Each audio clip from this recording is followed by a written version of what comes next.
take a picture like this that you've shot for a French children's wear website, and this actually got published, but you don't recognize that there's a naked man in the back of the picture.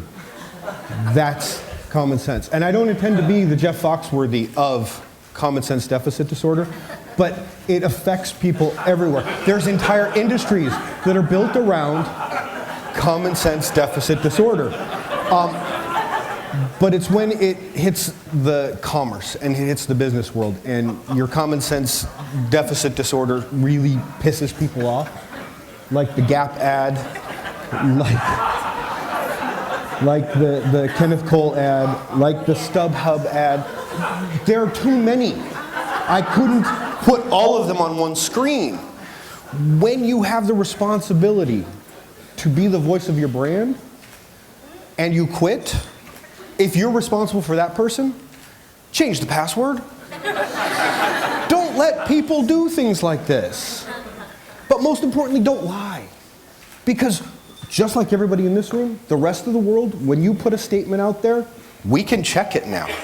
We can check it really quickly. And when @BizGuy1 doesn't exist, and you've lied to us, we get really, really angry. If you're going to open a new store, this is not a good choice. If you're going to do an ad for an alcohol company portraying date rape is not a good idea. But can we stop the madness? Hell yes, we can. So, the first tenet of the cure for common sense deficit disorder is just because you can doesn't mean you should. Just because you can eat deep fried butter doesn't mean you should. Just because you can tweet a picture of your junk doesn't mean you should. And remember, there's things like Snapchat now, so if you send that picture out, people can still take a screenshot and keep that picture. And it lives on and on and on.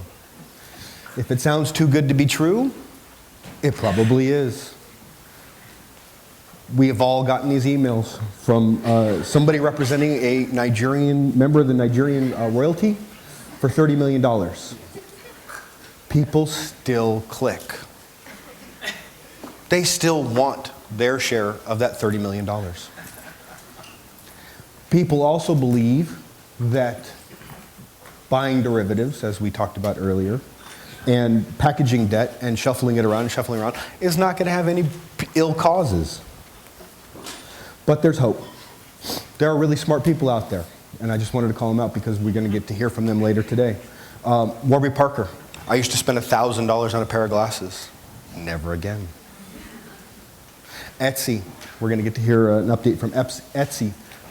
And I'm really proud to say that one of our companies, Verb, is one of the first companies to take advantage of their API integration. So now you can have an Etsy store on your Verb site. And my new best friend at Story, and I actually forgot to bring the book out, which is, of course, what happens. But Rachel gave me a book because at the party last night, there was a book of rock quotations to live by. And on the cover it said, "Don't eat the yellow snow." You shouldn't have to tell people not to eat the yellow snow. But the smartest thing that you can do today is go to mediatemple.net, PSFK for free swag, t-shirts. If you're a customer or you've ever had a Media Temple t-shirt, it's the most comfortable thing you can wear. Thank you.